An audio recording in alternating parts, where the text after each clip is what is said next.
This is a simple acrylic rack for hard disk, HDD hard disk. Yan, sa De Broglie. Para saan ba ito? Kung katulad ko kayo na nung panahong kailangan ng computer ay nagtitipid, so bumili lang ng built na setup. So usually mga murang setup, ang kanilang case ay ITX, mini ITX. So ang problema sa mga ganon, magagamit mo naman siya kung sa magagamit mo. Pero yung lagayan mo kasi ng hard disk, isa lang or dalawa, yung HDD o SDD. Tapos meron kang, depende sa motherboard mo kung meron kang M.2. Pero limited yung capacity na makapagsaksak ka ng hard disk doon sa loob kasi hindi na kaya ng space mo. So kahit na ang motherboard mo ay meron kang 4 na SATA na ilalagay, so wala ka ng space. So ito, doon sa area na kung saan pwede mong ilagay yung mga hard disk, pwede mong ipatayo sila. Parang may sarili kang rack bay ngayon doon. So ito, ikakabit mo lang siya dito. Yan. Yan. So ito is HDD mo, kabit mo siya dyan. So gawan natin ng ano. So pagandahan dito, may kasama na siyang tornilyo. So example ko lang ha. Hani. Para makita nyo. So kuha tayong dalawa. Then, para mas madali, doon tayo sa baba magkabit. Tagal. Yan. So, ito. Yan. Kabit natin dyan. Tapos, kabit natin dito. Yan. Sasamba. Yan. Yan. Then, ay. Yan. Yan.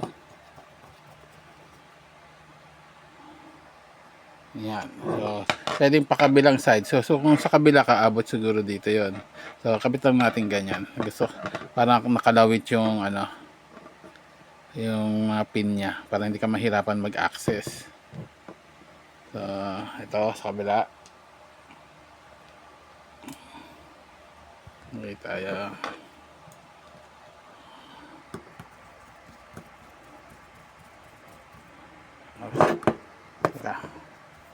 Yan. Then, kabit tayo. Meron ka pa isang hard disk. Yan. Kabit natin din. Teka, magaling natin pang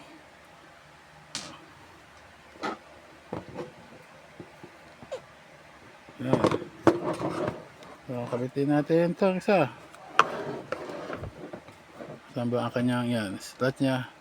Yan. So, kabit ka lang ng kabit. Kasi usually naman 4, di ba? 4 yung saksakan mo yan. Unless gagamit ka ng pang additional na SATA port na it's either ikakabit mo sa iyong nasaan ba ito? Sa ano ba yan? PCI, mga ganyan. Kung magdadagdag ka ng additional na SATA port, parang gano'n, para dito. So, syempre, it's kuminsan, katulad ko mga lumang hard disk na ito, mga 10 years ago, 15 years ago pa, na nagagamit ko pa at gumagana pa, ayaw ko pa siyang palitan. Mahal na din ang hard disk ngayon. So, re-recycle ko na lang itong mga ito. So, ito may mga 500 gig ba ako. So, ganyan lang. Patong mo dyan. Kabit mo doon sa kabila.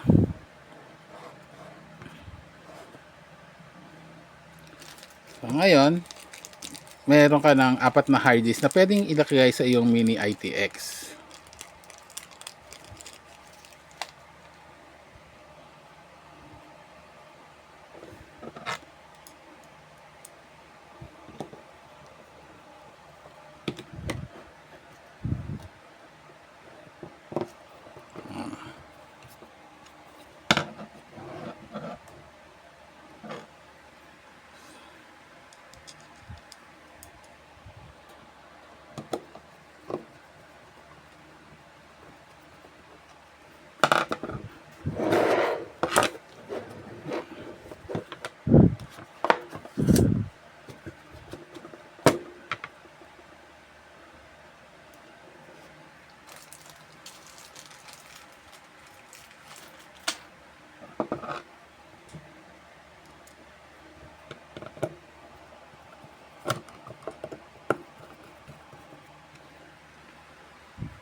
So, bakit ba? Minsan marami tayong hard disk. Ano ba mga dahilan? Katulad ko, ang dami kong files na dinadownload. Pero ang marami is yung mga videos, mga series. Kasi di ba dati, hindi mo naman ini-expect na pag may mga nagustuhan mong series sa mga US shows, mga Korean drama, hindi mo ini-expect naman na may makukuhanan ka pa niyan eh. Tapos, so may tendency tayong mag-download sa mga torrent, ganyan-ganyan. Illegal po yun, wag niyo pong gagayahin. Pero siyempre, minsan tinatago mo lang. O for ano yung for educational purposes, yung mga Korean drama, para makita mo kunyari yung ano, yung history, bakit ba nag-boom yung mga Korean dramas, o history mga Mexican dramas, etc. Kung ano man palusot mo at bakit ka namimirata ng video, nasa inyo na yon. So karamihan to, yun ang laman. Since mga early days ng Jumong, ano pa ba meron ako, Super Rookie, mga Korean series, ganyan. Condor Hero, yung mga iba't ibang version ng Condor Heroes, yan. Kaya ganyan siya kalaki. Yan. So ayan na siya. So meron ka ng 3 ngayon. Tapos kung may hard disk ka pa doon sa computer mo, so 4. So usually 4 lang naman yung saksakan ng SATA sa motherboard. Kung di ako nagkakamali, yung may mga high-end na mga motherboard, yung mas mahalin, mas marami. Tapos meron kang M.2. So, ayan. So, ngayon, pwede ko na ito ilagay. Papakita ko yung example sa inyo, ha? Katulad ng isa kong case na punong-puno na. Ito. Wait lang. So, medyo malaki pa rin pala yung nabili natin na rack. Pero in theory, pag pinutol ko tong ilalim, kasya na siya doon sa loob ng ating lagayan. So, kakasya na yung 3 hard disk. So, dapat pala 3 layers lang ang binili ko, hindi 4. So, once, kasi ito tumatama sa ibabaw pag 4 layers siya. So, 3 layers, pag pumasok dyan, ipasok na natin. So, may kakabit muna natin yung mga wires, etc. Magiging goods na yan.